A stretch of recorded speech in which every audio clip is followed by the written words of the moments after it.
Friday, Dog Nation. My name is Brandon Adams, and this is DawgNation Daily, the daily podcast for Georgia Bulldogs fans presented by Kroger. And boy, I know many of you are like me, looking forward to a little bit of a holiday weekend, 3 days here. No program for us on Monday, so we're going to settle in and take care of a lot of business today. We'll hear from Kirby Smart on what I think is a pretty important subject. What's it going to take to get Georgia over the top against programs like Alabama and Clemson? He addressed that kind of in Macon this past week. We'll also deal with the very serious situation involving MATHIS. Great reporting on this from Mike Griffith at DawgNation.com about exactly what MATHIS went through, and kind of, we'll, I guess, do a little bit of speculation about what this all might mean. We'll actually share the quote from MATHIS' father on this, and I think even though you don't like the MATHIS situation, you'll like MATHIS' dad's perspective on all this. We'll do some recruiting stuff with Jeff Sintel here as well. We'll have a summer Q&A, kind of have some fun with that. It is a very busy show, in other words, including the announcement of our winner of our DawgNation Days of Summer VIP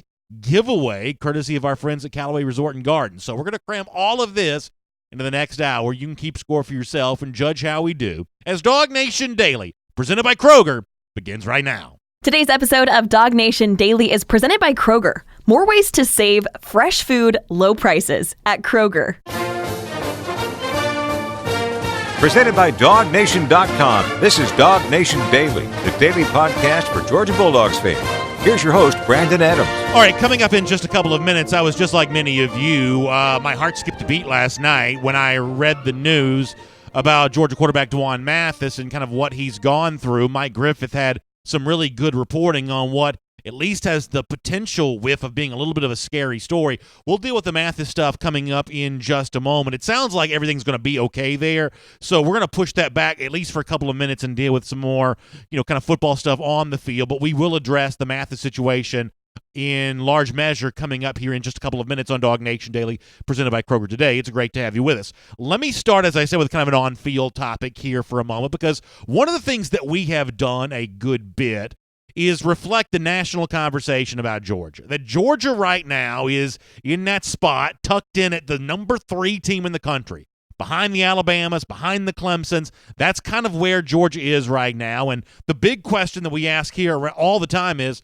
what's it going to take for Georgia to get over that hump? And when we talk to national writers, we had Mitch Light on yesterday from Athlon Sports, had Bill Bender on the day before that from the Sporting News. You know that from time to time I like to go outside the bubble of DawgNation, talk to folks who cover all the teams, don't necessarily have a vested interest in Georgia, either professionally or just from a fan's perspective. They see Georgia more from a 10,000-foot view. I like asking them, what's it going to take to get Georgia over the hump? And you may remember, we mentioned this yesterday, that there is a lot of narrative about Georgia that's kind of all sort of in that intangible realm.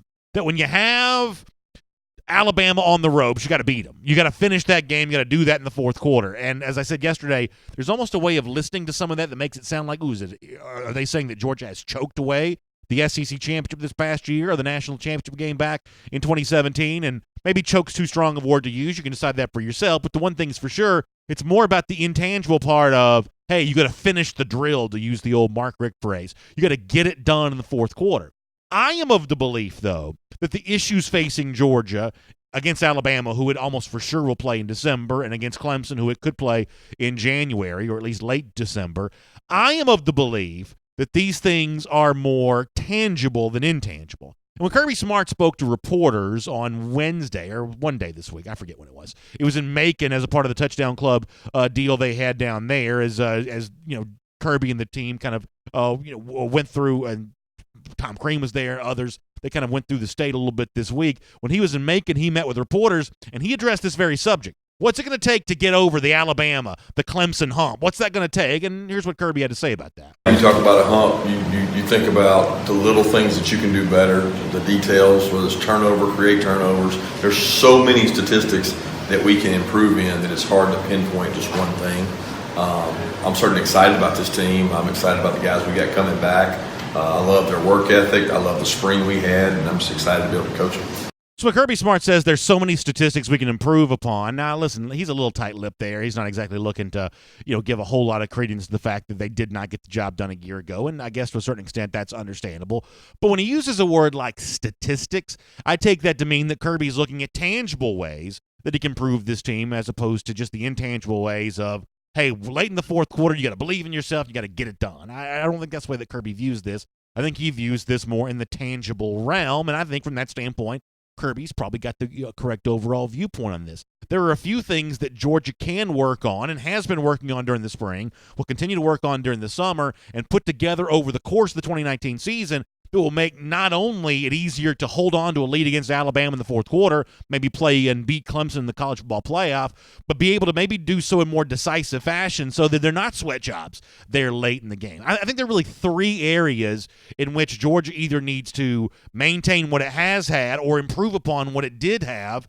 And I think if those three areas can be kind of cleaned up and cleared up, then all of a sudden we're talking about fourth quarter leads against teams like Alabama. They're a lot easier to hold on to. One of those is the wide receiver position. Now, part of this is based on the fact that Georgia lost a lot of productivity off last year's unit. And when you look towards 2019, is Georgia a national championship team? Is it as good as Alabama and Clemson? Is it capable of beating both of these teams? I think the wide receiver position factors in very significantly in this discussion. Now, as luck would have it, when Kirby was also meeting with these folks on Wednesday, he talked about one of the names that could factor into this. Now, quick caveat to all of this. Macon is in Middle Georgia, so a lot of the questions that Kirby Smart was asked had kind of a Middle Georgia flair to them, including Kearis Jackson from Peach County. But Kearis is relevant to people outside that Middle Georgia area because there is a lot of speculation of former elite recruit. How does he fit into that competition? And includes guys like Demetrius Robertson, includes the newcomers like KROGER and Pickens and Blaylock. Well, Kearis has got a say in all this as well. And so if wide receiver is one of those needed areas to get Georgia over the hump against teams like Alabama and Clemson, is Kearis Jackson a factor in that discussion? Well, Kirby was a little more candid on this topic. Here's what he said. Well, Kearis is still developing. I think that, you really hadn't seen the best of Kearis. He was a kid that we came really close to playing, played a little bit last year, and thought he could have helped last year, but it was one of our deeper positions. I mean, we had seniors who didn't play a lot last year, Jason Stanley and Akil Crumpton. So we thought it would be beneficial for Kearis to get that time and experience to grow, and he's been able to do that. He had a good spring. He could have even better fall, and he can grow into the player we need him to be. He's physical, he's tough, he's competitive. He helps a lot on special teams. We think he might be able to win the returning job, so he's in competition for a lot of that. Two quick things. I think the idea of Kearis Jackson as a returner, I think, is a very interesting thing to think about. Also, as far as the competition goes at wide receiver, it is worth pointing out, for as much as this means anything, back on G-Day, had Demetrius Robertson been healthy enough to play, he was going to be the, slot receiver with that red team, which was thought to be the first-team offense. Once he was ill and not playing, Kearis Jackson moved over in that spot. So that's maybe a little bit of a glimpse into how Jackson fits in to the competition for playing time at the receiver position right now. But one way or another, receiver, which Kearis Jackson is a part of that group, that's one of those issues facing Georgia as it tries to get over the hump against Alabama and Clemson. Another one of those is defensive line. And we have talked a bunch about defensive line, and Georgia fans, when they get together, whether it be around the water cooler or the picnic table this weekend, whatever, when they're talking Georgia football, the defensive line is going to come up in that discussion. And one of the guys that I've had high hopes for being a part of that and doing big things, will be his third year for Georgia in 2019, is Malik Herring, another one of these Middle Georgia guys. And with Kirby in Middle Georgia this week, Kirby was asked about Malik Herring, and defensive line is a big issue for Georgia. And how does Herring fit into all that? And once again, Kirby's actually pretty candid on what Herring has done and what he needs to do a little more of. Here's Kirby on the topic of a defensive lineman looking for more playing time. Here's a kid that's kind of gotten better since he got here. He had a really good game against Georgia Tech, and everybody kind of remembers him by Georgia Tech. Well, that's a unique offense that fit his skill set really well. And I think he's growing. He's getting a little tougher.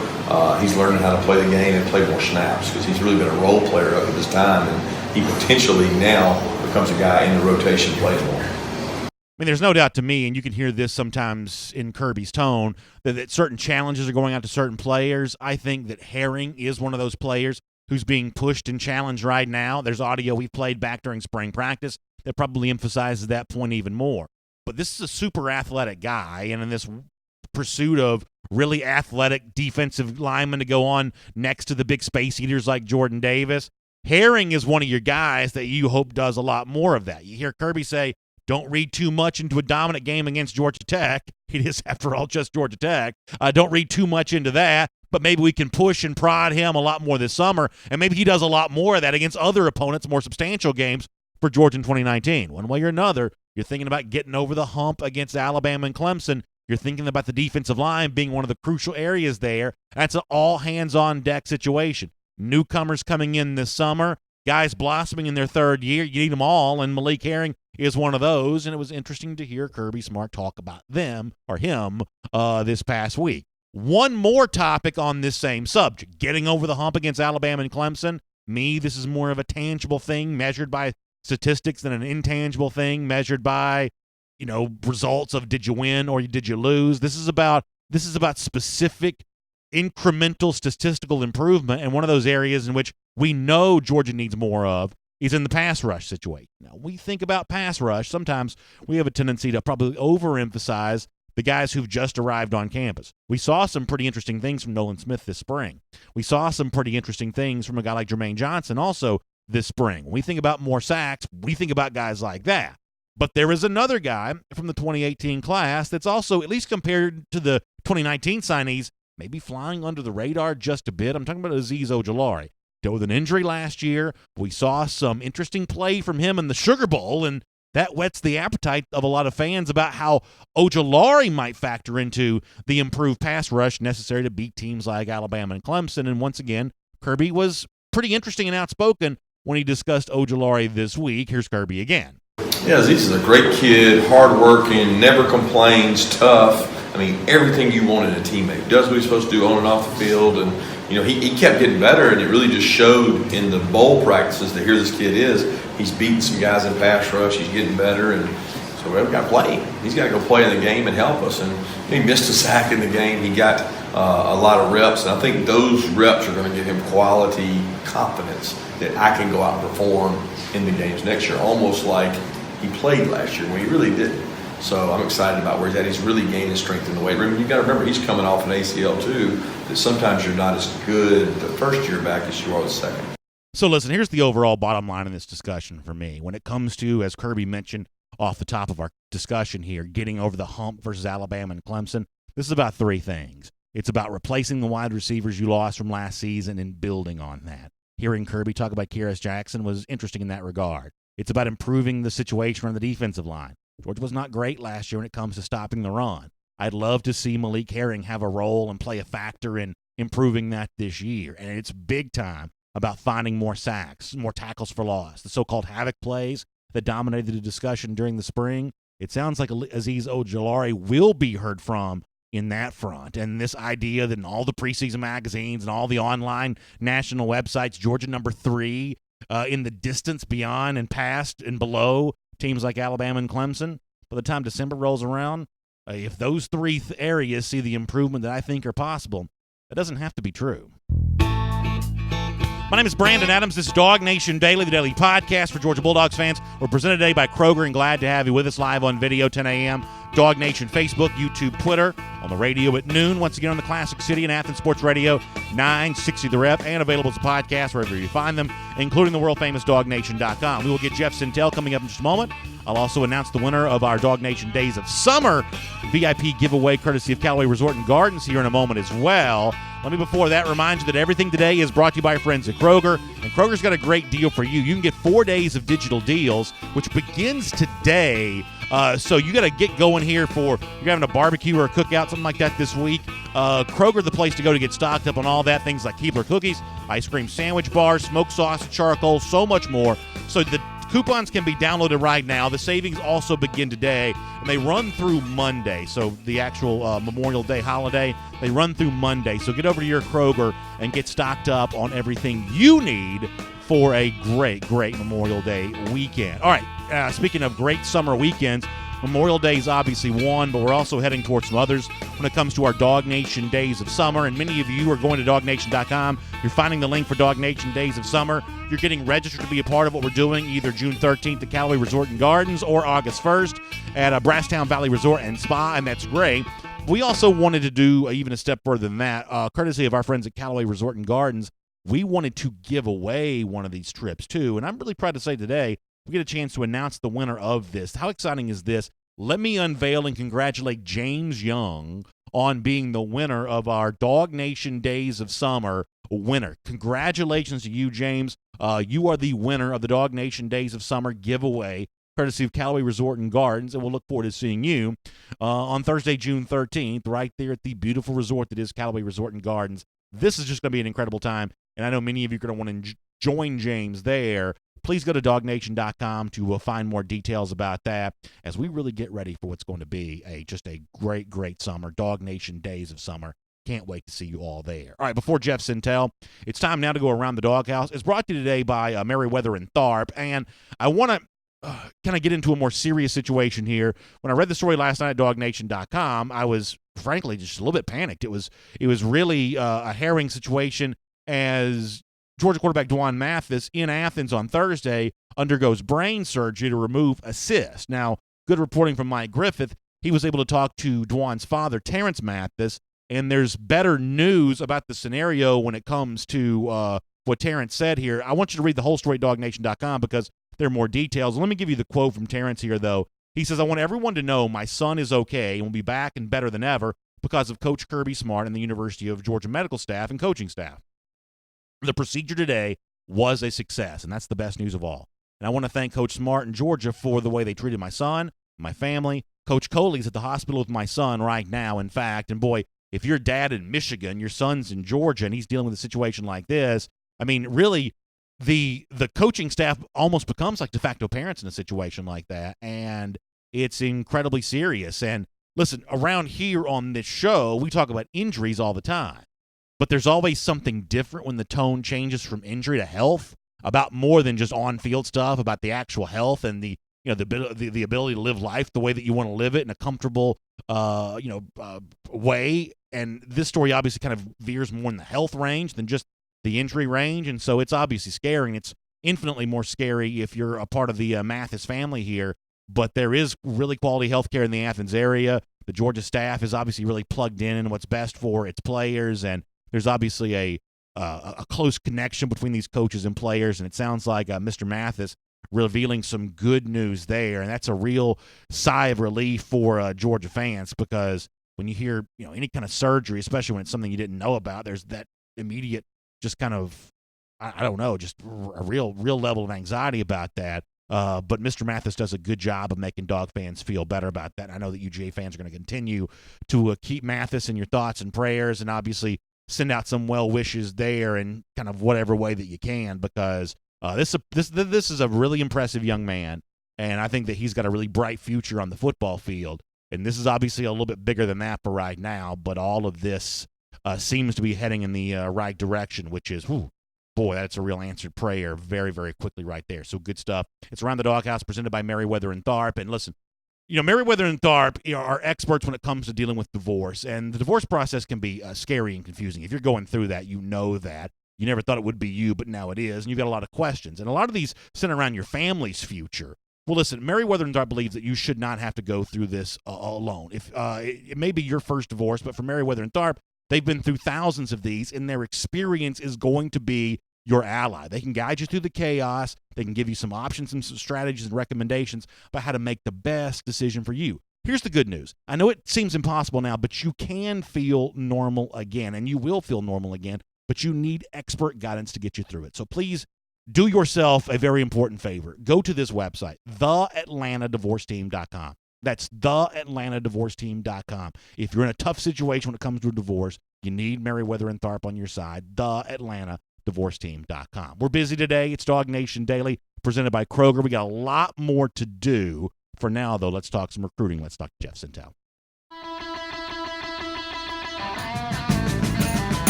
From Athens and across the SEC or wherever the recruiting trail may lead, here's a DawgNation.com insider. We will say hello to Jeff Sintel here on DawgNation Daily, presented by Kroger. And there's a lot of recruiting stuff that I want to get to and deal with. But, Jeff, here on this Friday, I don't know how much you had a chance to hear before. We talked a little bit about the Dwan MATHIS thing, which I know that you know a lot about. I think a very good quote to hear from Terrence MATHIS, Dwan's father, based on the reporting from Mike Griffith at DawgNation.com. And I love hearing Mr. MATHIS say that the surgery was a success, and this is going to all apparently work out well. But my gosh, Jeff, when you first hear about this, how scary is this news?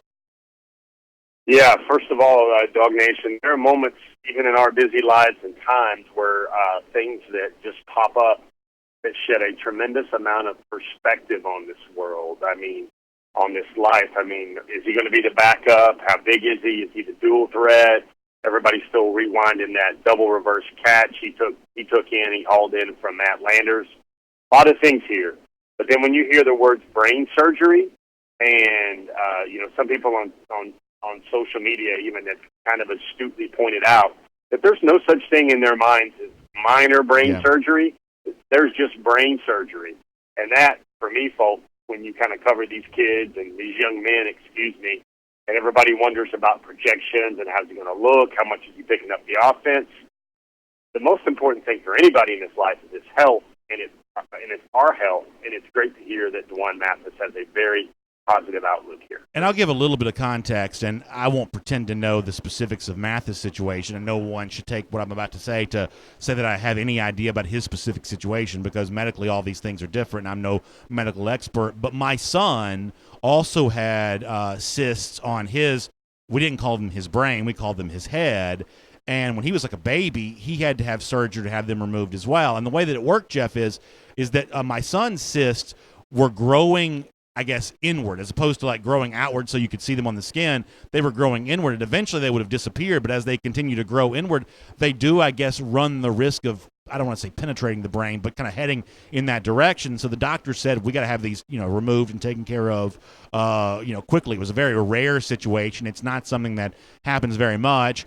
But it also, and this is where the context for Mathis potentially comes in, anytime you're doing surgery around there, because it is the brain, it's a neurosurgeon that's going to do the surgery. And so for my son, even though it's kind of weird to have a baby being operated on, or at least someone close to a baby, you put him in there, you did the surgery, and it was all kind of by the book, and they were never too nervous about the procedure or anything like that. But as a parent, when you're at a neurosurgeon's office talking about, surgery in and near your son's brain, it's kind of a freaky situation. But from a medical standpoint, at least the doctors treated it as if there wasn't a ton of risk associated with it. So I don't know how that, compares or contrasts to what's going on with Mathis here, but I do know just how kind of freaky it is to, hear a word like neurosurgeon when it comes to your own son. And I can only imagine what Mr. Mathis and his family up there in Michigan, which suddenly seems, pretty far away. I can only imagine what they must be dealing with when they start having all this kind of stuff going on.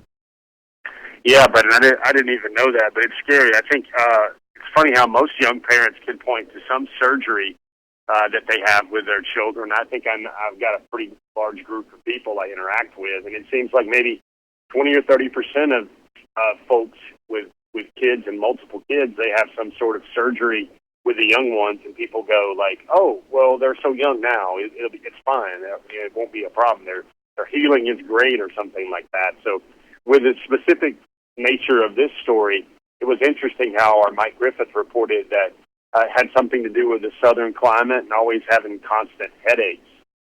So that's something, obviously there was a lot of effusive praise on the Mathis family for how the Georgia football family, that's Ron Corson, the team doctors, Kirby Smart, and the coaches, were really proactive in getting DeJuan taken care of here. Yeah, that's exactly right. So our prayers will continue to be out for Mathis for a speedy recovery and his family as they kind of navigate what for them is probably a pretty harrowing situation. We'll continue to do that. Let me kind of shift gears without a clutch, Jeff, and here on DawgNation Daily presented by Kroger, let me kind of get back more to our traditional topic, which is recruiting. And this is a kind of a fun, happy year subject, obviously, but that chatter that Georgia fans are kind of pushing you on right now, and some of this is through your Twitter feed, some of this is through the forum at forum.dawgnation.com, the notion that five-star cornerback Kelee Ringo is, to use a phrase you've used before, the most uncommitted prospect in the country. You can see there on our video screen some examples of why some folks feel that way for some of the things that Ringo has said and what some of the people have said to you about this. You can kind of see that there. Jeff, it is kind of interesting for me that the class of 2020 for Georgia, at least some of the guys at the top, and I'm thinking about MJ Sherman here probably more than anybody else, they don't play it all that coy, do they? And maybe this is wishful thinking for me on Ringo's part, but they don't do a lot of work to kind of hide the way they feel about Georgia, and I guess it doesn't really come across like they're trying to troll the Georgia fan base, because it's fairly consistent. You don't really see this in some respects for some of those other teams. I mean, what do you make about the fact that Ringo is pretty open about his relationship with Georgia right now? Well, Brandon, I think it's different. I think maybe most people over the age of 25, they might look at Twitter or Instagram as some sort of news wire, like the old school AP news wire, and there's wire stories popping up. Keely Ringo says this, yada, yada, yada. But these guys, they don't view it as, oh, I'm not letting anything out of the bag, or I'm not, sharing any insider trading or any insider secrets here. All it is guys flipping messages back and forth and saying things on Instagram or saying things on Twitter. I don't think national letters of intent or commitment boards traffic in what's kind of said in the currency of the language across the social media, that online chatter you're talking about. Uh-huh. I think chatter's there for a reason, and I think what it is there was an interesting study, not to get too deep in the woods here, but there was an academic that looked at Twitter patterns for big-time high school recruits. Someone did a paper on this. I remember we had a forum thread on this in our DawgNation forum, where they predicted eventual commitment decisions based on the frequency of positive interactions. That's likes, that's pictures, that's retweets, yada, yada, yada, based on said prospect from the kind of home generating Twitter account. And you can just kind of tell that, the moves they make on social media sometimes foresee the moves they're going to make in real life. So I think maybe that's just guys getting cozy with everything. With Ringo, I do think it's not going to be anytime soon. Like, soon in Brandon Adams' terms will be before he gets the hot dogs on the grill on Monday. But maybe soon in the world of recruiting might even be 2 weeks, 3 weeks, or whatever. Texas is still very large. I've thought there for Ringo, no matter what the emojis on Instagram or Twitter say. And I don't think most people realize, for instance, with Texas, one of their guys, Tim Beck, in that program, used to be the head coach of the high school where Keely Ringo attends. And then you got a big one for you here now. Former Texas Longhorn great Bryant Westbrook, who played at Texas, went on to the NFL, played for the Detroit Lions, and I think a couple of other teams. He's also an assistant coach at that high school for Saguaro High School in Arizona. So the very fact that, Georgia and Texas are here in the ring doing rock'em sock'em robots here for Mr. Ringo is in of itself a pretty momentous feat. So let me ask you two questions about this before we move on. And you're right, I didn't realize the Bryant Westbrook connection there. That's actually a really interesting thing to be able to learn. And yet, and this may sound like an overly optimistic appraisal from a Georgia fan, but I'm going to say this nonetheless. Georgia has the reigning Thorpe Award winner right now. I think this Georgia secondary this year sets up to be really good. I think Eric Stokes, for instance, is way better than a lot of people around the country think that he is. And I think that Tyreek Stevenson's a prospect. I think that Tyson Campbell's going to be heard from in a big way this year. I think that Georgia, but Kirby Smart's not just a defensive-minded head coach, but a defensive backs-minded head coach. I think this is quickly starting to look like the place to be for defensive backs. That's got to help Georgia in this side-by-side comparison with Texas, the connection to the former Longhorn notwithstanding, right? It does. And, I think a lot of people forget the name Mark Webb Jr. a lot when they're talking about Georgia and corners. Devod Wilson will also be kind of the ideal star candidate. I still contend that he might have been starting alongside Tyson Campbell in some of those early games had he not suffered that early injury during spring practice. He was looking that adept at what he does. But, the other things to think about there is I think maybe the coaching staff and Kirby Smart, you listen to what they say in the preseason, and it's probably what they don't say that kind of leads them the genesis of what they're trying to say. What I mean there is when Kirby Smart says he wants to create more havoc, he wants to create more sacks or whatever, if you understand baseline nature of football, you don't try to roll the dice with your front seven unless you feel really good about your back four, your back five. And finally, this is Georgia. To me, I saw that as an outward reflection of Georgia, feeling really good about those names we've all went through, Stokes, Campbell, J.R. Reed, Richard LeCount, even guys like Mark Webb, Tyreek Stevenson. They feel good about that back-end core. Let's not forget Chris Smith, Tyreek McGee, who's still in the mix in the program. He seems like he's a 9-year veteran at this point. We've been learning and watching McGee play for so long. It's a lot of depth there, Brandon. And then you add in a guy like Lewis Seen, Otis Reese.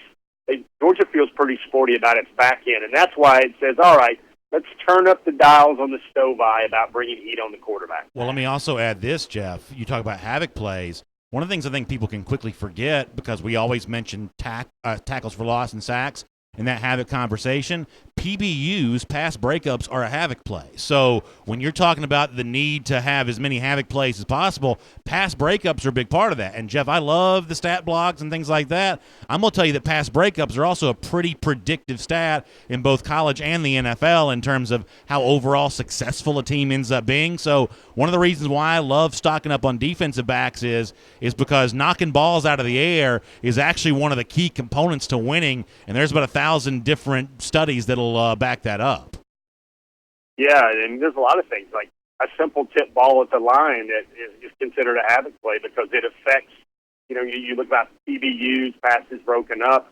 And the other thing to think about this is if Georgia has maybe the lockdown guys on each island out there, well, then that forces the quarterback to go to a different read, forces him to go to maybe one of his less dangerous receivers, forces him to maybe take a check down, and it also gives a little bit more time for that young man, that young Wolfpack rusher, Nolan Smith, Azeez Ojulari, Jermaine Johnson, Adam Anderson.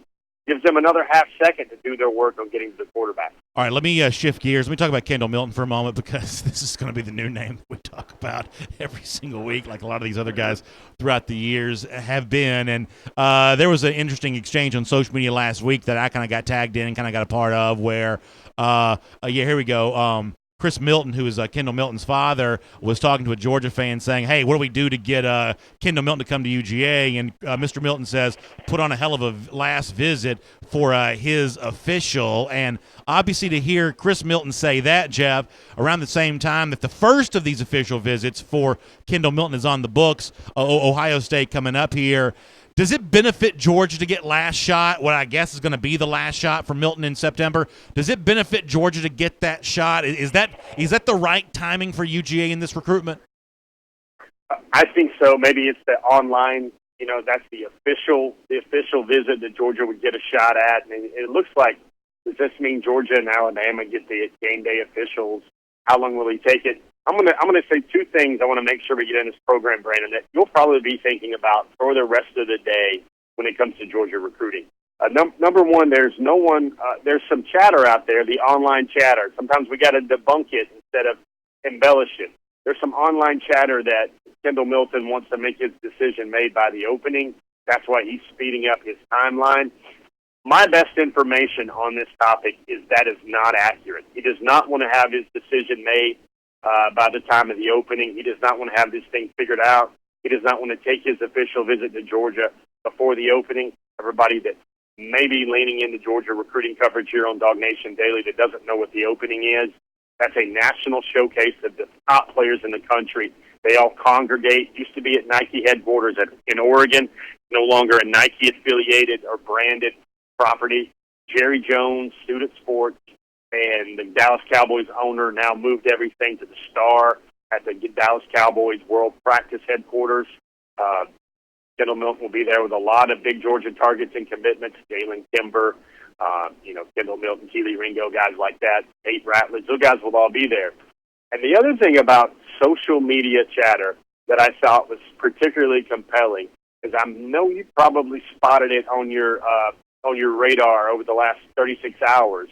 But you see Brian Brzee, everybody knows that name, now reaching out to Jordan Birch. That's that 5-star, interesting target for Georgia over the last 2 or 3 weeks.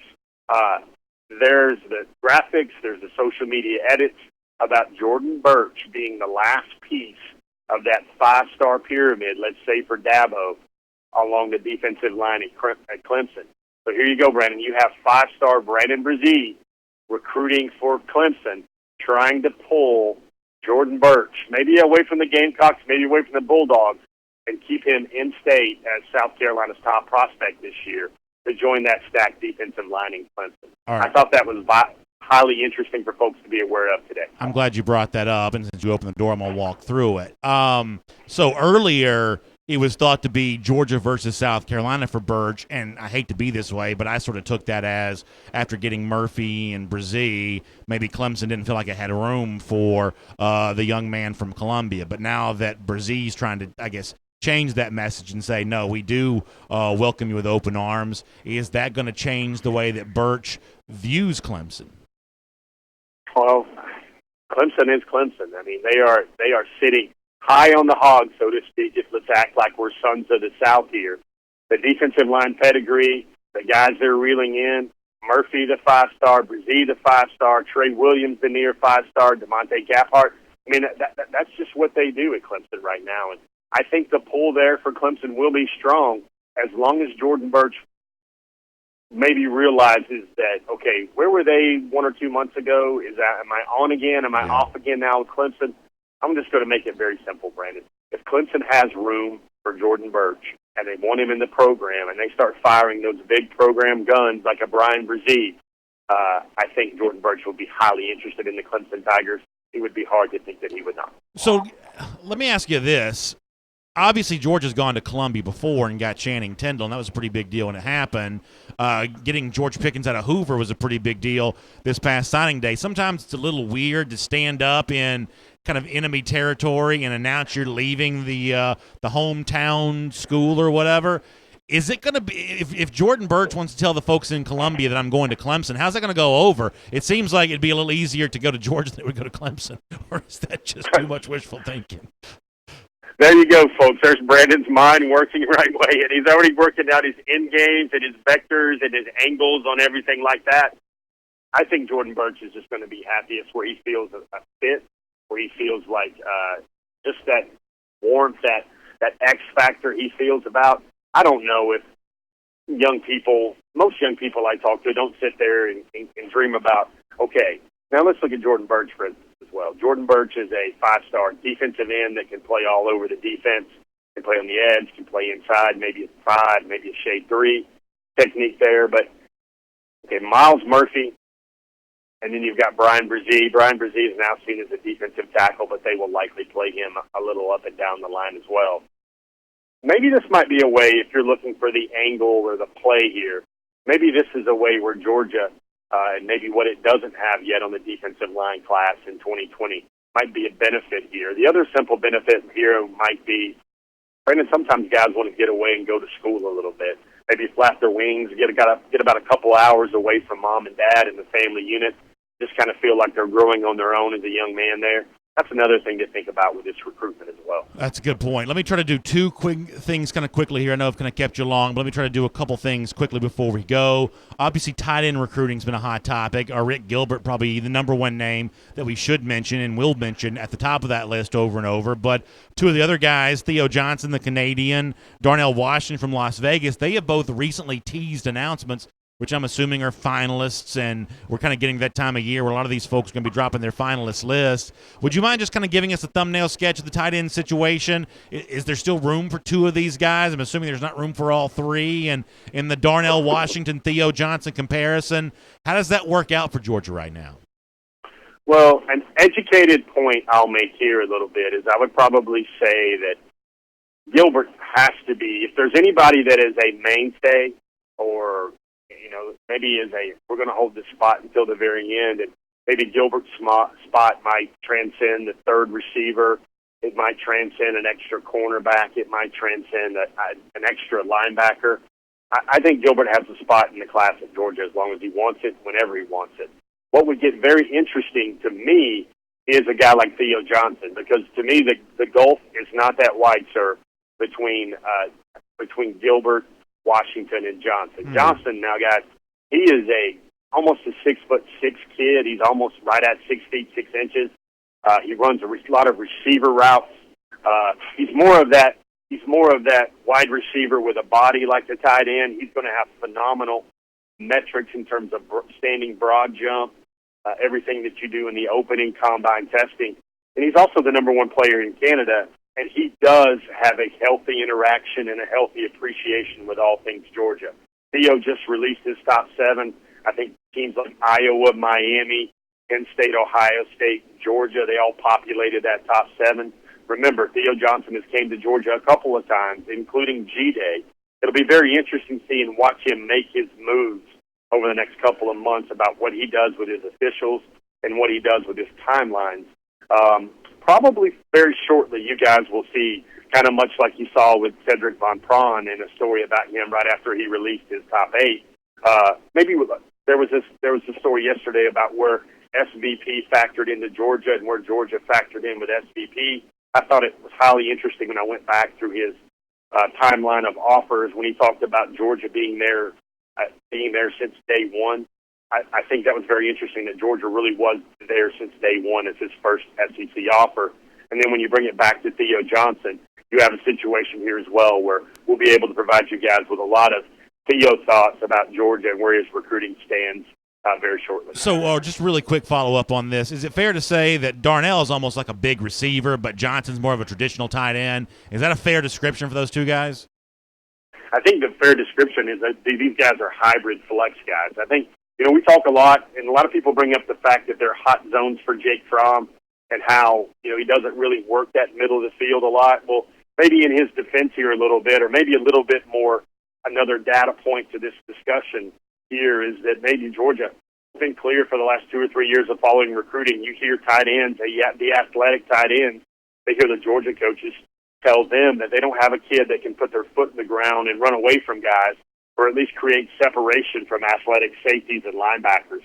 And I think Washington, I think Johnson, and obviously Gilbert all kind of create that space, and it upgrades the tight end room at Georgia, where it's not just maybe some of the designated blockers or those guys in those A sets or 3 tight end sets where Georgia likes to lean on folks, but then they can also sneak out and catch a pass.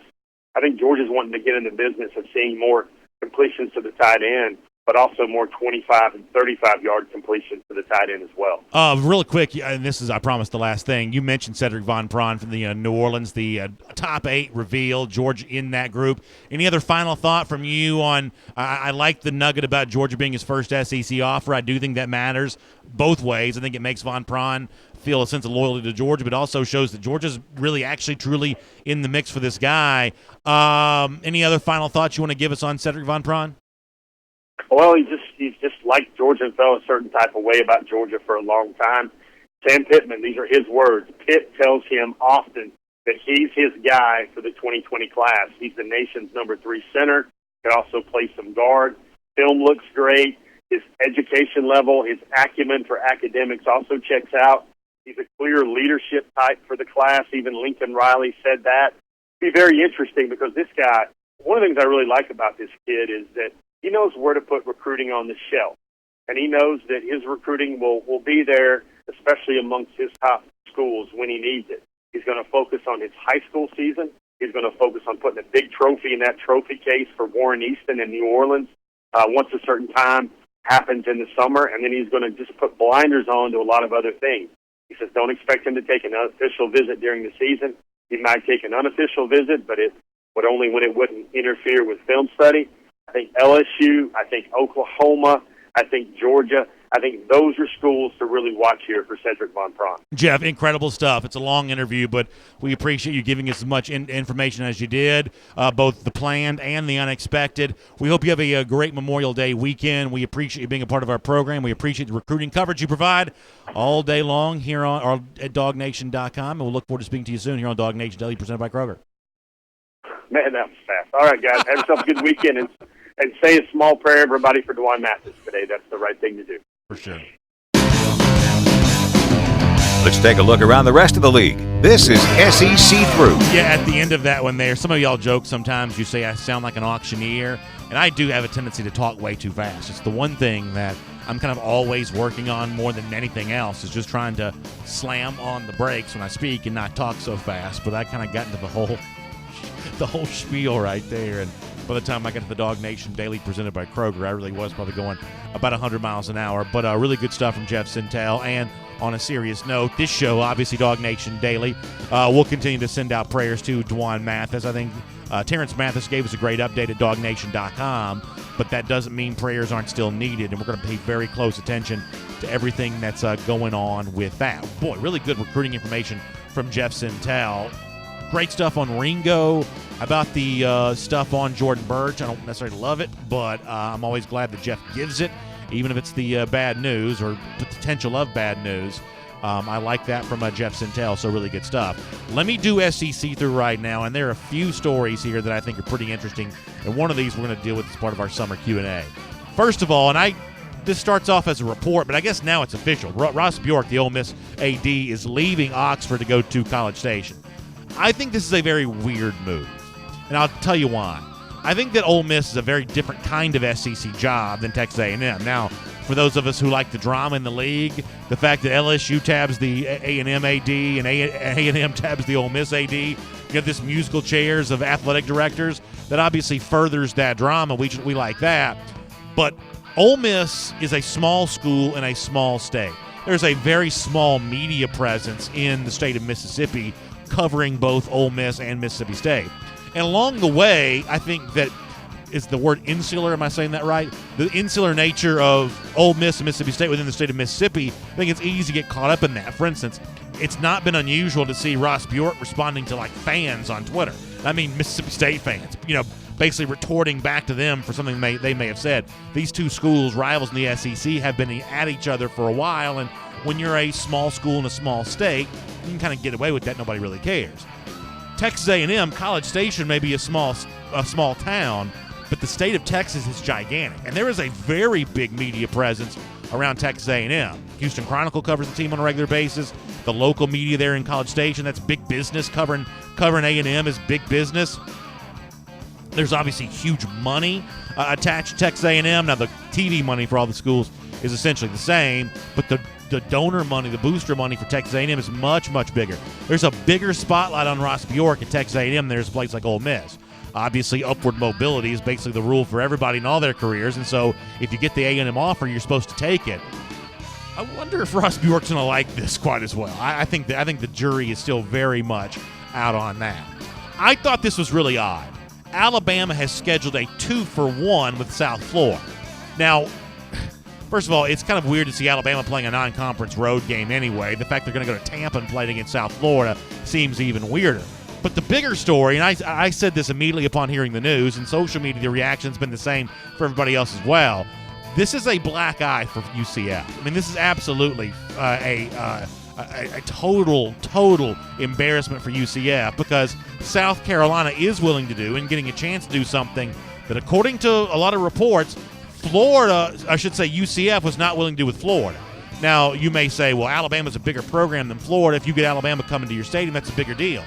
From a ticket sold standpoint, I'm not quite so sure that UCF getting to host Florida once is going to be a bigger deal than South Florida getting to host Alabama once, given the fact it's going to be 9 Alabama fans for every 1 Bulls fan in the building there that day.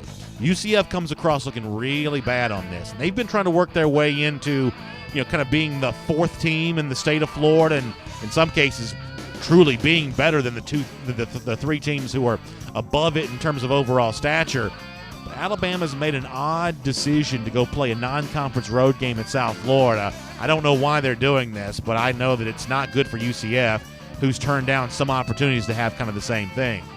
As a follow-up on a story that I don't want to say reported on, because it's not really what we do, we've talked about. So Kelvin Joseph, the LSU defense back, former elite signee from the class of 2018, reportedly put his name in the transfer portal. Then Joseph's dad talked to NOLA.com saying, no, he's staying at LSU. We talked about both these stories this week here on DawgNation Daily, presented by KROGER. But Joseph has now responded back to the report about his dad saying, no, that's not true. I am entering the transfer portal. I don't know where this is going. I just think it's kind of weird that this is playing out as public as it is. And for a guy like Joseph, listen, LSU is going to be deep whether Kelvin Joseph's on that roster or not. But when you think about, a guy like this and how he compares to some of the other big names from that class, guys like Terrace Marshall as the receiver, I think that Marshall was the only signee from the class of 2018 who was rated higher as a player than Kelvin Joseph was. Holding on to him would be a pretty big deal. His dad says that's what's going to happen. Joseph says not. I hope this is one, at least for LSU's sake, that the adults end up winning the argument here, because I think that's probably in Joseph's best interest. But we shall see. And then finally, Bud Elliott, who's been a guest on DawgNation Daily before, recruiting expert from SB Nation, also Florida State fan. had a very interesting tweet. I don't know if we have the tweet from Bud Elliott or not, but what Elliott basically joked and said was, okay, good stuff. He says, what would you make the point spread for a UGA versus SEC East All-Star team?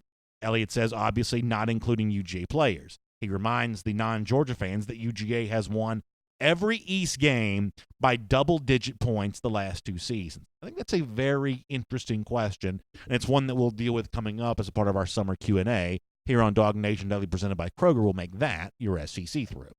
And speaking of Kroger, time now for our Kroger Kickoff. I already told you that you got a great opportunity to kick off your weekend at Kroger with 4 great days' worth of savings on all the stuff that you need for cookouts and barbecues and parties, whatever else that you're doing this weekend. Kroger's got you covered on that. But when we think about kicking off the weekend, we also think about busy stuff going on with UGA athletics as well. So let's update that as part of our Kroger Kickoff right now. Now, some of this stuff is, to me, pretty complicated. Some of these spring sports are hard to follow. UGA men's golf begins its NCAA championship run today. That is in Fayetteville, Arkansas. I think they'll get going this afternoon around, like, say, 3:30 or 4. Is it 2 p.m.? Okay, that's a little bit different than what I initially heard that it was going to be. But they're going to get going today, and then it's still Saturday morning they resume. It is stroke play right now, and then after that, once you get down to 8, you move on to match play, which is really, really fun. And starting on Monday, the Golf Channel will have coverage of this. The match play stuff for the NCAA is just a blast, but you got to advance there to get to that. Diamond Dogs do not play today. They won in the SEC tournament yesterday against Arkansas, another thrilling game. Diamond Dogs will go on Saturday in the SEC semifinals, which reverts back to a single elimination format, I believe, now. So it was double elimination yesterday. Georgia won in that round. It's back to single elimination now, and sometime today, Scott Strickland, the UGA baseball coach, will probably announce if it's Tony Losi or if it's Emerson Hancock that's going to pitch for Georgia in the semifinals on Saturday. Then you've got Katarina Jokic in the NCAA semifinals for women's tennis. This is the individual event. That's today. I believe it's 5 p.m. That's the tennis channel for that, if you've got access to that, and you got the track and field stuff going on all weekend as well. So it's really fun this time of year when it comes to spring sports. It's actually really cool to see Georgia doing it as well as it's doing. And depending on your video access this week, you get a chance to see a lot of that kind of stuff this weekend. So that's going to be a lot of fun. We'll make that your Kroger Kickoff. And by the way, speaking of Kroger, one of the things I like about Kroger is the fact that that's where my family can go to get real dairy milk from Georgia cows. I like the real stuff. Frankly, a lot of this imitation milk, I don't think it's good for you, right? It's processed, it's got a lot of ingredients, and I don't want that stuff in my milk. I want real dairy milk from Georgia cows. That's what I want to build my children's bones and make their teeth stronger and all that kind of stuff that you've heard that milk's able to do for you. That's what I want for my family. And you know what? It tastes good when I mix it with my coffee and when I have the milkshakes on the porch, or my wife uses it for macaroni and cheese and things like that. There's just an endless array of ways in which real dairy milk makes your life better. And Kroger's support of local agriculture, including the Georgia dairy farmers, I think is an incredible thing. So please go to Kroger and get your real milk because it's good for you and it tastes good and it's great for everything that you want to do. All right, so I mentioned before, we've been doing this now for the last few days. I have fun with this. Sometimes we try to get these involved in the regular show. On days like this, we're running just a little bit late. So we'll do this as part of our R.S. Andrews Cool Down in a couple of minutes. And for our radio and podcast audience, we'll take your answers on Twitter at DawgNation Daily. But here's kind of a fun summer Q&A for today, and we'll take these comments for you as much as you want to be a part of them. In fact, let's show the summer Q&A right now. Some of this related to some of the stuff that we've already talked about, including the Bud Elliott question about the SEC East All-Stars versus Georgia. Do you think Georgia by itself could beat the SEC East All-Stars? I think that's pretty funny. Something else that I thought was kind of funny, did you see the report from Michael Carvel at DawgNation.com about Matthew Stafford? Oh, I'm sorry, that was Connor Riley that did that. I apologize. I didn't give my boy Connor credit. I'm sorry. Matthew Stafford chugs the beer in kind of a shot at Aaron Rodgers, who kind of failed to do the same thing during the Raptors and Bucks game. Do you have a hidden talent? Because Matthew Stafford apparently does. I thought that was good stuff. You can kind of weigh in on that. And then let us know about your Memorial Day weekend plans as well. We would love to hear about all of those as we get ready to wrap up the program today here on DawgNation Daily. And, of course, as we do that, something else I'm going to remind you to make sure you check out are our friends at AJC.com. You may have seen the story the other day about Robert Smith, the billionaire who goes to Morehouse and basically does a very generous act of taking care of the student loan debt for all of the class of 2019. There was a very detailed report at AJC.com yesterday about how the actual process of getting this money to pay off the loans is going to be a lot more complicated than maybe a lot of folks initially thought. This was really, I thought, a very interesting report. It's going to be interesting to see how this plays out.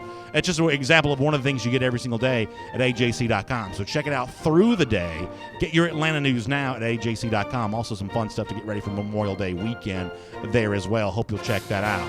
Something else I hope you'll love is the fact that it's now been 937 days since those lousy, stinking Gators have beaten the Georgia Bulldogs. It's our Gator Hater Updater right here on DawgNation Daily, presented by Kroger. Have a great weekend, everybody.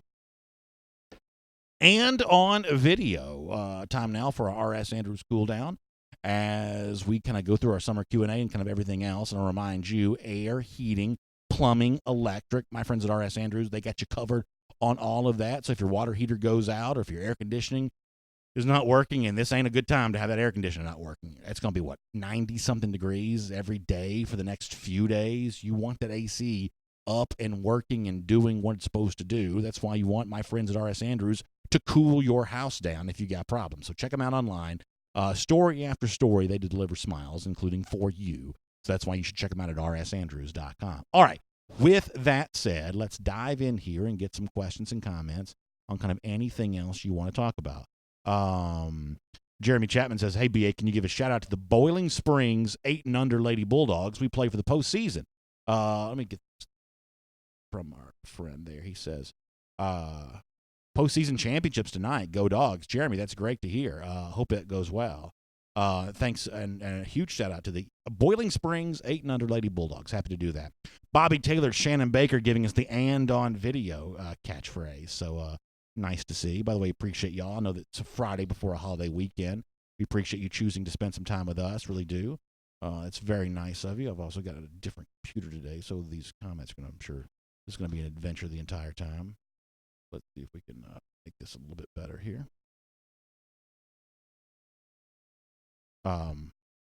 Chris Brandon says, BA, we hear about guys like Beck and Simpson and Carter possibly picking up their fifth star. Who do you think are the Georgia targets who might lose their fifth star? Well, one of the things that I think we'll somewhat cynically say is it seems like the later you get in the process, it's the uncommitted guys that sort of benefit from the bumps. And you talk about the Alabama bump and things like that. It's the uncommitted guys who obviously end up getting favored by the recruiting rankings seemingly later in the process because, let's face it, that's just good business to hype up the guys who are yet to make their decision. So could a Georgia guy suffer from that for already being in the fold? Maybe so. And, yeah, I have certainly heard about the possibility of certainly guys like, Beck is a name that you'd mentioned here. Jalen Carter is possibly moving up. As far as a guy losing a star, I don't know if there's anybody on the rise, and I would say for sure is a threat to have that happen. But there's going to be a lot of movement here with a lot of that kind of stuff. And, I joke sometimes that's the one job I would not want, probably more than any other in the world, to be the one that has to do that. And, because the players themselves take it very personally. The fans take it especially personally. I am very glad I'm not in the recruiting ranking business. That is not something I'd want to do. Cheyenne Taylor de la Garza says, when does the rest of the 2019 class arrive on campus? It should be right at the beginning of June, I think. So that should be coming up pretty soon here. So you should start seeing some of that. Matthew O'Banion kind of saying the same thing. And then what it's going to be is there'll probably be a video from Georgia that comes out of, hey, arriving on campus. And then astute DawgNation Daily listeners and viewers will be taking roll to make sure all the faces show up on there. And, Kirby told us last week that he's expecting everybody to be there and expecting everybody to get all the grades taken care of. I guess there's the follow-up there of, well, does that mean they're all going to show up, right at the beginning of the summer like everybody else? And I guess that does, to a certain extent, still remain to be seen. Brian Roche says here Tuesday they'll report. That sounds about right. High school is for the most part over. Finals are over. The school obligations are done. And as soon as they can get there, they're going to want to be there in most cases. Kenneth Wiggins on the subject, I'm assuming, of Jordan Birch, saying it's a simple decision as a recruit to go to Clemson when Dabo can sell being in the playoff every year because they play 7-5 Pitt in the ACC championship. I do think it's a recruiting advantage. I do. I think that ticket punch to the college football playoff is a recruiting advantage. And as I've said before, and I feel the need to add this caveat to that discussion, that doesn't mean that Clemson's not an elite team, because they've won playoff games when they've gotten there, and they've beaten Alabama twice, which is something that Georgia is still trying to do. So I'm not going to tell you that Clemson's not a truly elite program and a truly elite team, but the tiptoeing through the tulips of the ACC to get to the playoff every year is a recruiting chip that Georgia just simply can't play. And then Al Chandler kind of brings up that same topic. Yeah, so I do think even as a good team, an easy schedule is an advantage. I think that Alabama's, I don't want to say they've got, as easy a schedule as Clemson does, because, let's face it, Alabama's got, 3 really tough SEC West games. One of those Clemson also plays. They have the common opponent in South Carolina as well. But, when you are a major favorite in every game, that's a big advantage. And, by the way, in 2017, the state of the SEC East was a big advantage for Georgia to a certain extent last year, although not quite as much last year because Florida and Kentucky were pretty good by national standards. But in 2017, Georgia feasted on an easy SEC East. So, Georgia's had this advantage working out for itself before a little bit too. Matt Rogavina said, hey, BA, remember when the national media told us harder schedule equaled more, national notice? He says Alabama and Clemson sure proved that wrong. And, yeah, I mean, somebody once told me that if you have a reputation for waking up at dawn, you can sleep till noon. And in certain instances, that's kind of what Clemson and Alabama have done. They've built their reputation now, and to a certain extent, they're bulletproof. So Alabama can play Duke, and no one's going to bat an eye because it's Alabama. Clemson can, as somebody said before, play Pitt in the ACC championship game, but for the most part, no one's going to bat an eye. Joseph Kennedy says, I hope like hell we play Clemson this year and beat them. I'm so sick of them living in South Carolina while they're being so successful. It's made me sick. So, yeah, if you're a Dog fan living in South Carolina, I imagine that probably does make you a little bit sick. And, Joseph, I'm right there with you. You got to give credit where credit's due for Clemson for what they've been able to build, what they've been able to do. But as you said, it just makes that opportunity for Georgia to get to play Clemson all the more valuable. It's just a valuable opportunity to kind of go out and do head-to-head on the field what you're having to do kind of quietly and behind closed doors in recruiting. The best negative recruiting of all is taking somebody and just pounding the tar out of them. That's what Alabama had done to it by Clemson last year, and that's what Georgia would like to do against both these teams coming up. Let me go over to YouTube for a moment, see what's going on over there. See who's made everybody mad over there today. Hopefully y'all aren't fighting. It's a holiday weekend. Hopefully, for goodness sakes, y'all are in a good mood over there today. Alex Howard asking a little bit more about George Pickens. The truth is, I do think Pickens deserves a certain measure of privacy as he works through this. I mean, can you imagine how – and the truth is, he might not even be working through anything. This may end up all being way more speculation than anything else, because very little of this will ever be confirmed, nor probably should it be. And, around here, the attitude that we've taken on the Pickens situation is it'd be foolish not to acknowledge that's what everybody's talking about. You watch the comments during the show, everybody treats it as just this regularly known thing, or at least regularly assumed thing. So I can't pretend that some dominant narrative doesn't exist. And at the same time, can you imagine if somebody was poking and prodding around you at high school when you're trying to get your grades together? Y'all, I'll tell you right now, I was not a great student in high school. Now, I passed and all that kind of stuff, but not like some of y'all who were like really good students and got accepted to Georgia as freshmen and all that kind of stuff. That's not the kind of student I was. And I don't remember how much I was sweating it out at the end of the semesters and back quarters, whatever it was we had back then.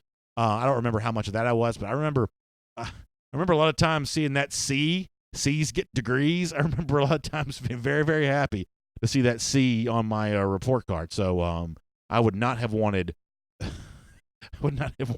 gigantic media entity like DawgNation Daily going over my high school transcripts every single day if I was in high school. So for the most part, I'm going to leave these guys alone, get their grades taken care of.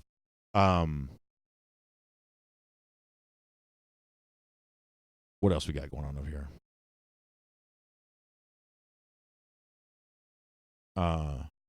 Julio Jones checking in saying that Pickens qualifies for the 2019 season. Yeah, I'm not in any way worried about that. I don't see any reason not to be. Dwayne G says a radio station this morning played Larry Munson's Florida call from 1974. Heck of a way to start your day. Go Dogs. Yeah, I love some of those under the radar Munson calls, because if you sort of put the Mount Rushmore of Munson calls, it's 80 versus Florida and the Run Lindsey Run. It's 82 versus Auburn and the Look at the Sugar Falling from the Sky. It's the Hobnail Boot game from 2001, and you'll take one more of those and have those be your Mount Rushmore of Munson calls. But some of the stuff that's kind of below that, maybe Appleby to Washington's just below that Mount Rushmore status. The 97 Georgia Tech game, I think, is a pretty good one there. The 2006 Georgia Tech game, which to me is probably Munson's last great call. The Muhammad Massaquoi touchdown that won that game, Stafford threw that, so Stafford can do more than just chug beers. He also occasionally throws touchdowns as well. That was a great Munson call, and I believe, and y'all may correct me on this, but I believe that was Munson's last, what I think of as a truly great call. I think it'd be kind of cool one day to say, here are the B-sides. For those of you who are old enough to remember the albums, you have the hit song on the one side, the B-side on the other. What are the B-side Munson calls? The ones that are not quite as famous but are really, really good. There was one, and y'all will have to give me the information on this. Georgia went to LSU and won. This had to be sometime in the 70s, I'm guessing, because I don't remember a lot of wins at LSU in the 80s. So he was talking about how everybody trying to come back on the same plane. That plane is rocking and rolling. Like, there's some really good stuff like that from Munson that's not quite as famous. Anyway, we'll take more of your comments. I have no idea what's even going on YouTube. I'm gonna go back over to Facebook. I really don't know what y'all even doing over there. Gerald Harmon on the subject of the 2001 Hobnail Boot game. Yeah, it was a terrific one. Jimmy Guthrie says, let Connor play one of those B-sides. Yeah, that's one thing we got to kind of be careful of when it comes to the whole, rights holder type stuff and stuff like that, getting that cleared. That's one of those things that we used to have a little access to that kind of stuff. We don't quite have that same level of access anymore. Mitch Marchman on the 1980 Georgia-Tennessee game, the My God, a Freshman thing when it comes to Herschel running over Bate. That is good times. That was good times for sure. And that's on the Mount Rushmore. That's your four Rushmores. The two 80s, the Sugar versus Auburn in 82, and the Hobnail Boot from 2001. That's the Mount Rushmore of Munson calls right there. I believe it almost has to be. Almost has to be. Y'all may disagree, but it almost has to be. Jamil Major on the subject of the pitchers going for Georgia. Yeah, I mean, Georgia's pitching depth right now is pretty impressive. And offensively, thus far, things are working out exactly the way we thought they would. That Georgia was going to dominate on the mound, and Wilcox yesterday had a very good day. Losey or Hancock going on Saturday. And thus far, Georgia hasn't had a lot of hitting, but it has been timely hitting. Now, timely hitting's not the thing you can kind of count on all the time. But thus far, it has worked out pretty well. Georgia's down 1-0, got 3 runs over 2 innings late yesterday. Got the walk-off from Shepard the day before that. So kind of a nice thing to see. Let me go in here where it comes to our Facebook. Barry Watkins also on the subject of the Diamond Dogs as well. Yeah, this is a fun team to watch. I think college baseball now is also more fun than it used to be. Because you've had, over the last couple of years, what I think of as 2 distinct eras within college baseball. You had the era of, everything is 15-14. We all remember that back in the days when the barrels were as big as, beer kegs. And we're kind of out of that era now, and that's probably an improvement. But do you remember just after those gigantic bats? Do you remember when every college baseball game was 1,000 bunts? And I think we've kind of gotten out of that a little bit too, and now we're just kind of back to playing baseball again. And it's a little bit more of a kind of a normal brand of baseball. I actually like the college baseball product right now, and there are a lot of times in my life where I probably didn't like it as much, but I like the college baseball product right now. I think the sport's on better footing now than it has been in a while. And let's not forget this too. You look at the June draft, you look at the guys that go on to professional success. You take these, kids out of high school, you take these kids who have some college experience. The college guys are doing better at the major league level too. So, I mean, there's going to be counterexamples both ways, and that's not really factoring in the international stuff. But there's an incentive to play college baseball right now, and I think the sport's benefiting from that as well. Philip Jordan Wells says BA was an A, B, B, B, B, A, C, A, D, A, B, B, A kid in his high school. That's probably pretty close to about right. I don't know that I made a ton of A's. I get the occasional B. I also did way better when I went to college. For whatever reason, like a lot of things in life, I'm kind of a late bloomer a little bit. I never really struggled in any class in college, and I also wasn't taking like physics and aerospace engineering and things like that. I wasn't probably taking the world's hardest classes, but I never really was in danger of failing a class in college. I kind of grew up, matured just a bit. High school, though, boy, I was not a good student. Not a good student. So do with that what you will. Winston Mock says in nursing school, C stands for continue. Winston, that's pretty good. I like that. Santiago Diarn, big Braves fan, says the Braves going to sweep the Cardinals this weekend.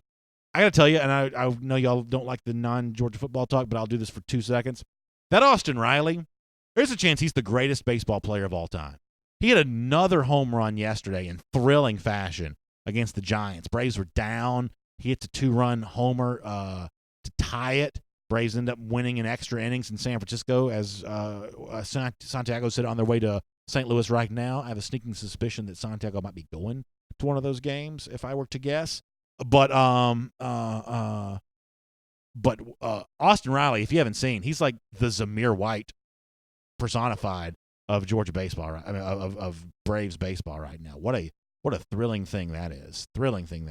I mean, are we really surprised with a last name like Riley that a guy's performing this well? There you go, Connor Riley dives in. I mean, it was all expected. Let me give you a personal and public apology here for not giving you credit for what I thought was a very funny viral post at DawgNation.com last night. I don't have the video, but I'll have to describe this to you. So Eastern Conference Finals were in Milwaukee last night, and Connor, you'll have to step in when I tell the story wrong.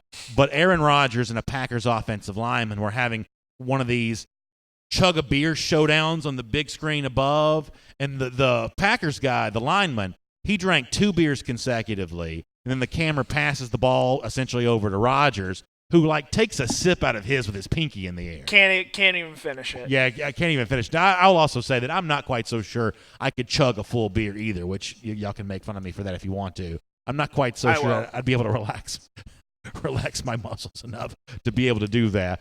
But the lineman guy's just doing 2, and they needed a third one. Yeah, because basically Rodgers had to tap out, go back to the lineman who was ready to go with another one. And then last night there's this really funny, very low-key classic Instagram video where Stafford's at some dinner with some friends, looked to be in kind of a semi-nice place. You got people sipping some wine, and then in Palm Beach, Florida. Okay, then Stafford just very casually takes downs it in 3 seconds. Pretty tall Pilsner glass, and just downs it like in just a couple seconds. So that was Connor who did the reporting on that for DawgNation.com. Please tell me that story did well. Not to get into much of the metrics, but please tell me that story did well, because I thought that was really funny. It did do well given the time of night that it came up and the fact that it wasn't the number one story on Georgia last night, obviously with DeJuan Mathis. Yeah, much more serious. Yeah, him and his much family. Much more serious subject. Yeah. It did and has done very well. I like to think that if anyone's going to write a story about someone chugging beers on Dog Nation, it's going to be me. That's Connor Riley's corner. I like to own that corner. So you think that you can chug a beer? Oh, easily. I have a pretty strong tolerance for alcohol, which is probably more than many of you wanted to know. But when it comes to mass consumption quickly, I'm just not really good at that. I can eat as much as anybody in the world, but I don't think I could win an eating competition. If that makes sense? If we were just at a pizza restaurant, I could eat pizza until they ran out. Yeah. But I'm not going to eat. I'm not a speed eating is hard. I'm not a speed eater. I'm not a chugger. I'm not wouldn't do a lot of shots or anything like that. That's just not really my deal necessarily. But it's nice to see Stafford be able to do that. And kind of a cool moment for Stafford. The honest truth is, Highland Park is kind of a hoity-toity place. Mm-hmm. Stafford's kind of been kind of a coddled quarterback his entire life. Oh, come on. No, I don't mean that negatively, but Stafford's been Matthew Stafford for ever. He's been famous. Yeah, he's been ever. I mean, he was famous in at 14 or 15. I'm actually a little surprised that he could chug a beer as easily as he could. Yeah. I think last night's performance is a full hat tip to his time in Georgia, where I think he really learned and You're probably right about that. And honed that ability. The true king in the North. David Bakhtiari is the actual king in the North, and Aaron Rodgers was a Lannister troop. It's a pretty Lannister-esque showing when he was downing the beer. But I'm as a Georgia alumnus, I was very proud of the effort Matthew Stafford showed last. All right, I'm going to give you a chance to do your Game of Thrones recap before we're done here today, but there's a serious subject we have to get to before that, and Daniel Borden brings it up. It's part of our summer Q&A. He says the East has 24 five-star guys, and 22 are in Athens, so he thinks that Georgia would be a 10-point favorite over the SEC East All-Stars. This goes back to the question that Bud Elliott asked on Twitter. 10 seems high for me. Do you think Georgia's a 10-point favorite over the East combined? That's high. I would actually think Georgia might be like a slight underdog. Because there are still a lot of really good players in the SEC East. So let's try to do this here for a minute. There's only one player that immediately comes to mind. Actually, there's probably more than one. But when I think about SEC East players who are almost certainly a starter over their Georgia counterpart, no disrespect to any of the Georgia guys, there are only a couple names that quickly come to mind. Like Albert O at Missouri is the starting tight end. Yep. Like Georgia would love to have him. I'm going to say Zach Pickens at South Carolina would be one of those guys. I don't know about starter right away because he is an incoming freshman, but I get your point. I think he starts for the SEC East All-Stars. No, that's probably true. I think he starts the SEC East All-Stars. C.J. Henderson of Florida, the cornerback. I would say that he definitely he's one of the other ones. I don't know that I'd trade a Georgia cornerback for him, but I think he's really, really good.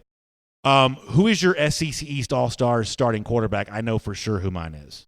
Let me hear who yours is first. Jared Garantano. Really? Over Kelly Bryant. I wouldn't let Felipe Franks hold on PATs. I got Bryant as the backup. I got. What about Bryant and Bentley? I don't think Bentley's the starter for South Carolina. Oh, he's starting week 1. I mean, they start week 1, but I think that. Listen. I'm reading a lot coming out of Columbia. They think Helensky, because last year, remember, it was Daquan Joyner, because Bentley's been kind of out of favor there for a while. I think Helensky's the starting quarterback for that team by the end of the season. I could see it. I think I'd go Bryant as the starting quarterback.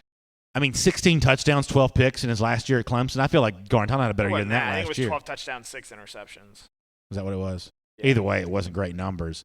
Who's the starting running back? I don't have a strong feeling about probably Larry Roundtree out of Missouri. He had 1,000 yards last year. He's pretty good. That Missouri team has a lot of interesting skill players. I was going to say maybe Ty Chandler from Tennessee. And that's you going back to your recruiting rank though to a bit. I think he's going to get a lot of carries for that team this year. Could have gotten a lot of carries for him last year and didn't do all that. They weren't good. They're going to be better this year? Again, I got $100 that Tennessee doesn't win 7 games. Oh, I'm not taking that bet. I don't have them necessarily. Actually, I do think they'll win 7 games. I don't think you'll win more than that. We talked about this before. Adrian Carver also brings up Jake Bentley at USC. I think that Garantano's a better quarterback than some of y'all realize. Daniel Borden, though, says you got to go Kelly Bryant there. Maybe so. Is the receiver that transferred from Ole Miss from Florida, is that the best non-Georgia receiver in the league? Van Jefferson. Brian Edwards of South Carolina is pretty good. I was going to say Edwards as well, yeah. Lynn Bowden out of Kentucky would be an interesting option. Marquez Callaway is a guy I like a lot. Unfortunately, I just don't think Tennessee has a good enough quarterback to get him the ball consistently. Juwan Jennings is still there, but I don't think that Jennings is very good. Juwan Jennings has been there since I was in college. Yeah, he's really. Jill Cobb-Burke asked about Monday. Y'all, we are going to take the day off in observance of the Memorial Day holiday on Monday, but we will be back with a normal show on Tuesday. I probably should have said that more during the show today. So I apologize for that. Is Beckner still at Missouri? No. Dante Eady brings up. No, he graduated. Because let me tell you something. I'd be going after him right now with every fiber of my being. I'd be talking about NCAA sanctions. I'd be doing everything I could to get that guy. That's a good name to bring up, Dante, for sure. Matt Rugavina says Tennessee usually has good defensive linemen. Right now, I don't know if Trey Smith was healthy and he's dealt with a blood clot issue. If he's healthy, he is definitely an SEC starting offensive lineman. Yeah. I bet Kentucky's probably still got a couple pretty good linemen. They seemingly recruited linemen pretty well as of late. Barry Watkins says the Vols go 8-5. That's probably one more win than I'm willing to give them, Barry. Let me go over to YouTube and see if people are stopping fighting over here. I think there's a Georgia-Alabama war going on, so. Grace, don't get these people stirred up. There's another Alabama fan who jumped in there today, but. I mean, my gosh. Grace did say the SEC All-Stars would destroy Georgia. So. Are you serious? Grace, you're not even trying anymore. I mean, you're honestly two tough days in a row for Grace. I tell you what, you're not even trying. Douglas Buchanan brings up someone I forgot. Keyshawn Vaughn, running back out of Vanderbilt. Very good player. Okay. I can go with that. They got a tight end up there, Jared Pickney, as well. That's also a very good player. Andrew Hughes says, can we get an interview with Zoo since he's no longer a freshman, BA? I wonder. I'm always kind of interested in the backroom politics behind a lot of this kind of stuff, and when Georgia makes players available, because Georgia gets to choose who comes out and speaks, and for the most part, the fans don't care about that. But I do think there is kind of an interesting, sometimes, curiosity about why certain players get chosen at certain times. Typically, some people take that as, well, that must mean they're doing well during practice. Nate McBride even kind of seemingly joked about that when he got a chance to go speak to reporters back during the spring. I wonder if Zamir White, who's kind of a shy, soft-spoken guy, at least a little bit, I wonder if he will be made available to speak to reporters at some point in time in the month of August leading up to the start of the season. If he does, that to me is a batten down the hatches. This young man's about to get some carries. I'm going to say we don't hear or see from Zamir until December when the theoretical SEC East Media Day policies open up a little bit more. We do get to talk to some more players. Because part of that's just going to be the fact that Georgia likes to make players available to the media who've spoken to the media before, and White hasn't done that. He's a little bit of a softer-spoken guy. At least that's my memory going back to his time up in Scotland County in high school. But can you imagine the excitement that would be there if White's speaking at some point in time during the summer? Because let's face it, newcomers do get a chance to speak from time to time. Stetson Bennett, who's not a starter at quarterback, a relative newcomer to the program and just coming back, he spoke to reporters back during the spring. So there's at least some precedent for newer players getting a chance to speak. They're not all seniors, in other words. But White, given his lack of media experience, might be held back in that regard. Cliff Payne, on a different subject, brings up an interesting comparison. He says Javon Wims was a 7th rounder, and he's similar to Holloman, but Holloman has a better build and is a better blocker for sure. Yeah, I think that's an interesting comparison, and I do think there's a chance that Holloman's a more dynamic receiver than Wims is. Wims was really good at using his body well and was probably more physical than some people realize. But I think that Holloman can be a more dynamic receiver for Georgia. Think about the play he made in the Kentucky game, for instance. That's the kind of like super athletic move that Holloman can do. I don't know where that leaves Holloman in the future. I think you're going to see a wide range of possible outcomes for him in terms of were he to leave school after his junior year or were he to return to school for a senior year. There's a wide range of ways in which he can still be viewed as a Georgia wide receiver. But the one thing that JJ's got going for him is I think he's a really dynamic athlete. The one thing that always comes to mind for me on him is when the ball's at its highest point, it takes strength, not just athleticism to leap, but strength to pull it down.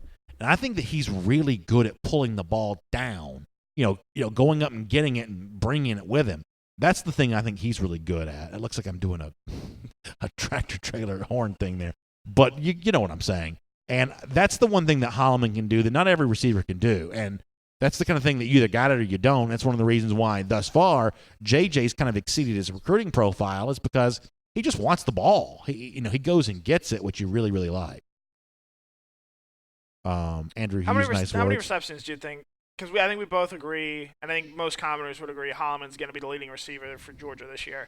How many receptions do you think he finishes with this year? He had 24 a year ago. Let me do not receptions. Can I do yards instead? Because the honest truth is, I'm probably not good at projecting. Classic BA. No, I mean I'm just going to be better at projecting yards than I am receptions. I could see him. And I'm not sure that he's Georgia's leading receiver. I think he's among Georgia's leading receivers. I'm not sure he's the top receiver for Georgia.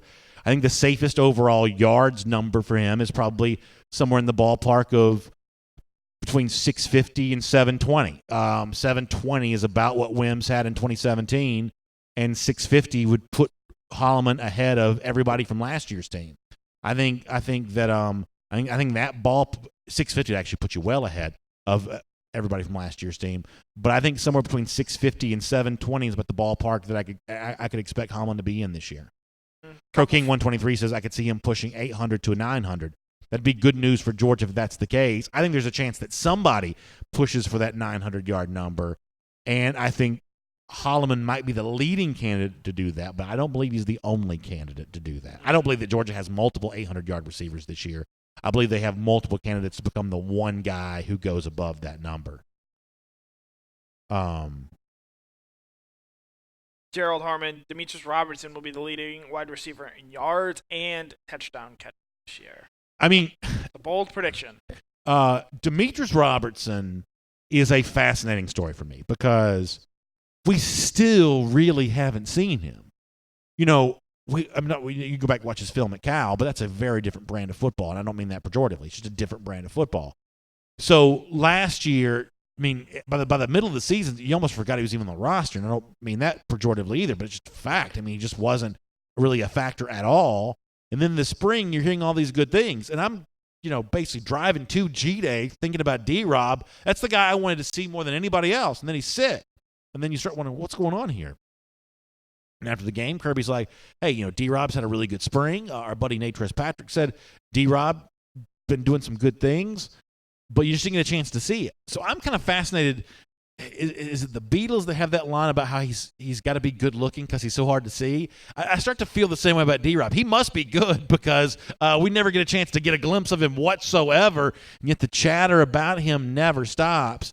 I mean, I'm really fascinated by the fact that the legend of D-Rob just kind of keeps growing because we don't get to see him with our own eyes. Because the truth is, I mean, media only gets to see a little bit of practice, and I didn't see a ton from D-Rob in any of the practices that I saw. Not for the good or the bad. He didn't really do anything that stood out to me in those practices one way or another. But it's really fascinating. Barry Watkins asked, will he hold up when it comes to durability? I mean, I think they're going to use D-Rob in kind of a different situation. Now, I think he's going to embrace the physical side a little bit more. You can look at Terry Godwin as an example of someone that over the course of his Georgia career grew to embrace that role more so. And I think that D-Rob could still do some of that as well. They would cite Godwin as a guy that's really helped them in that regard. So I think that expect to see a more physical version of D-Rob when you see him on the field this year. But I think they're also going to use Robertson for what he really brings to the table, which is his speed. And how do you do that as a slot receiver? And how do you, use all areas of the field with somebody like that? That could be a very interesting discussion. A very interesting discussion. Connor,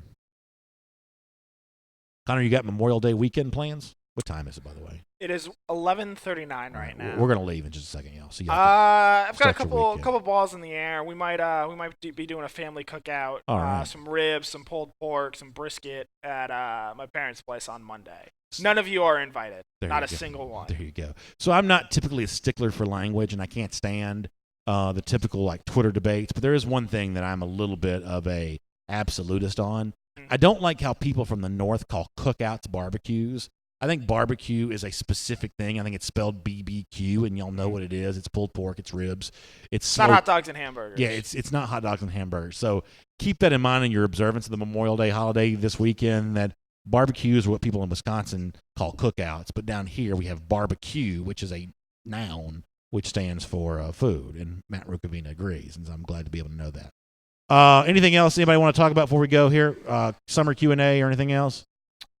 Am I allowed to make my Game of Thrones point for the last time? Yeah. Do that here, and that. And then after this, I have a perfect Georgia tie here that I think everyone sort of relate and talk about. So the final season of Game of Thrones, and in conjunction with the entire show, I think it's a lot like the 2017 Georgia season. The ending was disappointing. It wasn't, what a lot of people wanted it to be. It wasn't sort of the storybook ending that everyone had in their heads.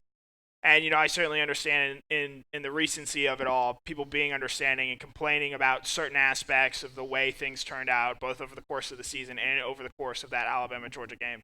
But, to use a line from the show, ask me in 10 years, I think when we get further away from this, sort of like when we get further away from the 2017 season and when hopefully Georgia eventually wins the national title, I think we're going to look back on that 2017 season and we're going to look back on Game of Thrones, the show, as being very, very special, works of creativity and collaboration. And I think they are something that, the farther we sort of get away from this muddled ending, the more and more we're actually going to appreciate what Game of Thrones and the 2017 team were able to do. So I think it's very poignant. I think it's very well said, really well said. I was flipping channels the other night, and for those of you that don't remember, I've seen like everything but the two most recent seasons of Game of Thrones and been kind of saving it, and now I'm not quite so sure because some of the backlash has been more intense than I expected. But I kind of happened to be flipping channels, and like the last 20 minutes of it was on TV, and so I was just watching the last 20 minutes of the series finale. What was amazing to me was just by being alive on the planet, I literally knew every single thing that I saw on the screen. That's kind of amazing, right? 20 minutes worth of a TV show. There wasn't one thing that happened that I hadn't already heard about. And I'm not even seeking out the content. I'm just alive on the planet, online, active on social media, at least to a certain extent. I'd seen the memes or the debates. It's really kind of amazing how, I didn't seek the stuff out, but basically everything that I watched, I'd kind of already known about. It's kind of an ending. It's kind of a interesting thing. Hard Times 57 says the ending could have been worse. Remember Lost. And actually, Hard Times, Connor and I talked about this the other day because I was a Lost watcher. If I could ever convince anybody else not to waste their life and go back and watch that thing, I felt so frustrated at the end of that series. I just was so mad because a lot of these mysteries never came to matter, didn't mean anything. The symbolism was never really explained. It's just all just kind of just for show. I mean, it was a show, and it was done for show, and that is all that it ended up being. So I agree with Hard Times on that. Cliff Payne also says to say thank you for a veteran this weekend for sure, and especially think about the real meaning of Memorial Day, those who have lost their life in duty and service to this country. And so many of the people who are listening to us right now are related to people who didn't come back. And that's an amazing thing to ponder, an amazing thing to consider. And I do value freedom. And I think about the connection that freedom has to the people, men and women both, who made that possible. And we're lucky around here. We get to interact with a lot of active duty service personnel in harm's way, Afghanistan, and places like that. What an awesome responsibility it is for us to be able to deliver UGA content to all of you who are in that situation. And, almost none of us, especially my age, almost none of us can't look at our family tree and say, this was a person that went overseas into combat and didn't come back. And that's the thing we think about this time of year. And we do so by